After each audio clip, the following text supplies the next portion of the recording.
मैं बोल रही थी कि आप एक लाइन प्लीज कि तोर भुलाए खातिर गम कि दारू पी ले कि तोर भुलाए खातिर गम दिल से मिलता है, बड़ा मुश्किल से मिलता है, और जो दीवाना दर दर का ठोकर खाए वही एक दिन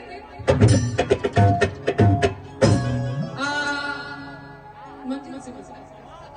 अरे कि तोर भुलाए खातिर गम कि दारू पी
लास्ट बात इस काम का ना थोड़ा सजा के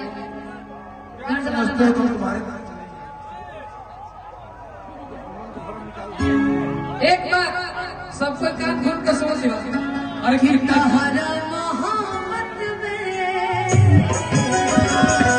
सब हमारा पूरा इंप्रेशन के गुलकार कर रहा कि जिंदगी खराब हो गई।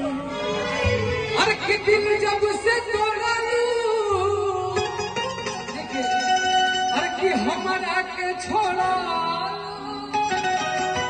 भैया संगतिया शराब हो गई।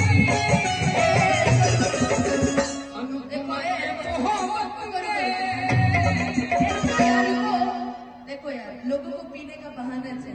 अच्छा क्या हम लोग का दिल नहीं टूटता? हम लोग तो नहीं पीते। ये कौन सी बात होती है कि दिल जब से तोड़ा लूं हमारा के छोड़ा लूं संगति खराब हो गई। सहारा मोहब्बत में जिंदगी खराब हो गई।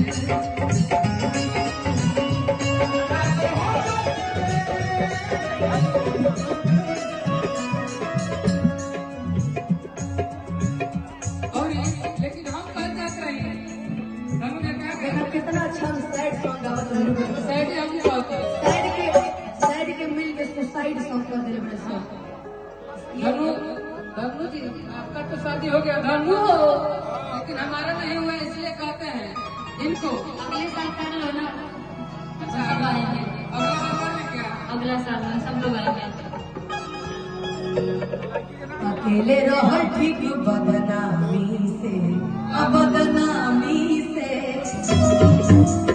आपके लिए कि जब माफ कहीं तू का याद रखबा अपना पड़ल रहे कोनो अहिरानी से।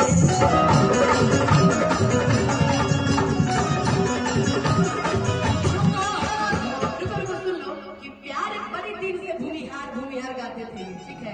कि प्यार कहीं दिल से तू खेल गईला फील से